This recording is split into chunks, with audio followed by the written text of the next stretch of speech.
This is the Friday afternoon Qso-Vlog net. My name is Jim, and we're recording now till 5. I am going now over to my Kentucky SDR, which is up around Cincinnati. It's on the Kentucky side of Cincinnati, and we're listening up that way. The Kentucky side of Cincinnati, and we're listening up that way.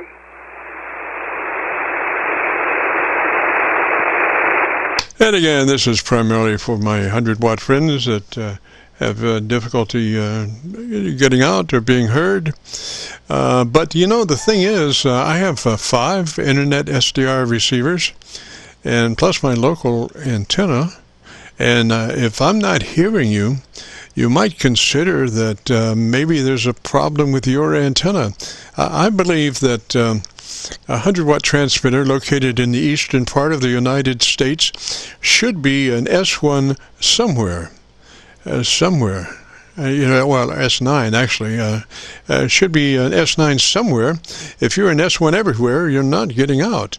And that probably would relate to your antenna system. And that's why we suggest maybe a dipole antenna would be a nice thing in your future. I'm using one. I've used one for the past 7 years.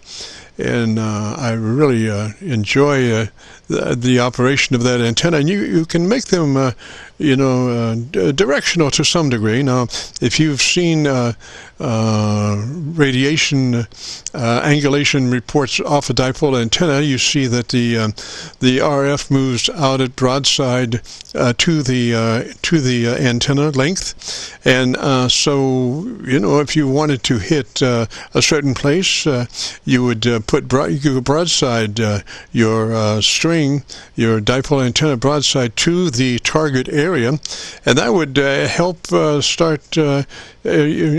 It's ADI. There's a formula for that, but what it is it just means how well do you get out into the area that you're trying to get out on, and into. And so every bit, even the way you string your antenna is affecting the way that your signal radiates into the area that you're trying to reach. If you have an antenna that's the end is facing the area that you're trying to reach, it's not going to be as well as if your antenna was broadside to the target. So you might think about that the next time you have an opportunity to string an antenna. Maybe string it in such a way that it's broadside to your target area, and then hopefully you might have an AV switch on your antenna. One of my rules is that I always keep the old antenna.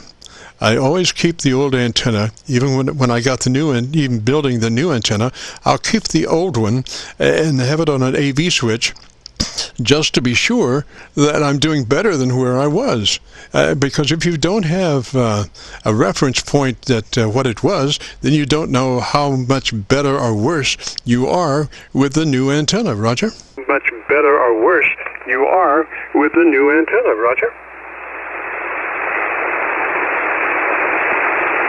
I'm speaking philosophically, not that a humanoidal person might be listening, but on the wild chance that they may be, I am on my Kentucky antenna. I'm going to my local 7300 antenna down around Louisville, Kentucky. Anybody in the area? This is KC9VKV, the Friday afternoon Qso-Vlog net.